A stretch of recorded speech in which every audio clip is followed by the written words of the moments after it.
NBA 2026 trade season, isang shock trade at rumors ang kumalat sa liga. Ang pangalan ni Anthony Davis, isang trade proposal na umikot sa mga kupunan tulad ng Portland Trail Blazers, Dallas Mavericks at Washington Wizards bago pa man ang deadline. Ngunit ano talaga ang tunay na nangyari sa likod ng mga usap-usapan at anong role ang ginagampanan ng mga insiders tulad na Jake Fischer at Chris Haynes? Halina't alamin natin. Si Anthony Davis ay isang 10-time All-Star at isa sa mga pinakamataas ang level sa big men ng NBA. Ngunit may matagal na kasaysayan ng injury. Noong February 5, 2026, ipinadala ng Dallas Mavericks si Davis sa Washington Wizards sa isang malaking 8-player multi-team trade bago ang NBA trade deadline. At dito nga nakuha ng Wizards si Davis kasama ni Jaden Hardy, D'Angelo Russell at Dante Exum. Nakuha ng Mavericks sina Chris Middleton, AJ Johnson, Malachi Branham, Marvin Bagley III at 5 draft picks. Gayunpaman bago pa ito may mga nakaraang contracts at trade talks na hindi nagtuloy at dito papasok ang mga rumors na pinag-uusapan ngayon.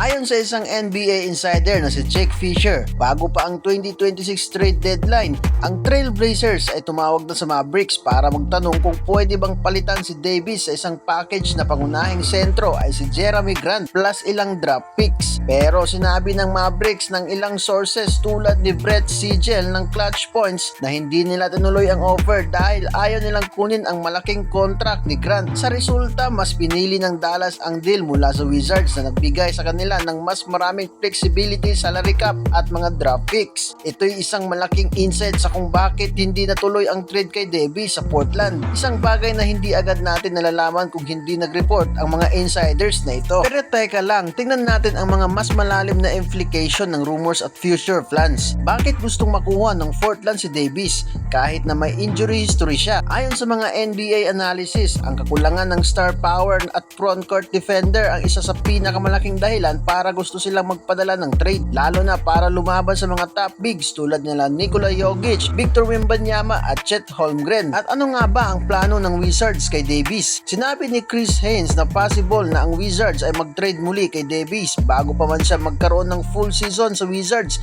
lalo na kung hindi magkasundo ang team sa long-term extension dahil sa kanyang edad at injury problems. Pwede pa bang bumalik ang talk sa off-seasons? May report din na ang Portland ay pwedeng bumalik sa kanya bilang fullback plan kung hindi nila makuha si Giannis Antetokounmpo ngayong off-season. Sa kabila ng injuries ni Anthony Davis ay kilala bilang isa sa elite defensive big men sa NBA. Multiple all-defensive team selection, high blocks per game average, elite rim protection at pick and roll defense. Sa huli, ang kabubuang picture ay hindi basta isang trade lang. Ito ay struggle sa future direction ng kupunan. Ang Mavericks ay nagdesisyon na tanggalin si Davis upang magkaroon ng mas malawak na salary flexibility at mas maraming asset para sa kanilang rebuild. At ang Wizards naman, pagkatapos makuha si Davis at Trae Young ay maaaring mag-rethink sa kanilang lineup kung hindi magtatagumpay ang ibang plano gaya ng extension talks at draft assets. Ang Blazers, kahit hindi niya nakuha si Davis noong deadline, ay nananatiling interesadong muling subukan siya kung hindi nila makuha ang ibang NBA superstars gaya ni Giannis Antetokounmpo ngayong off-season.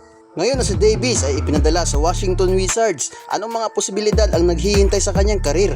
At anong kupunan sa tingin mo ay tamang home para sa kanya sa darating na off-seasons? I-comment niya ang iyong opinion sa baba at huwag kalimutang mag-like at mag-subscribe para sa ating mga bagong updates at upload. Peace out mga kapas break!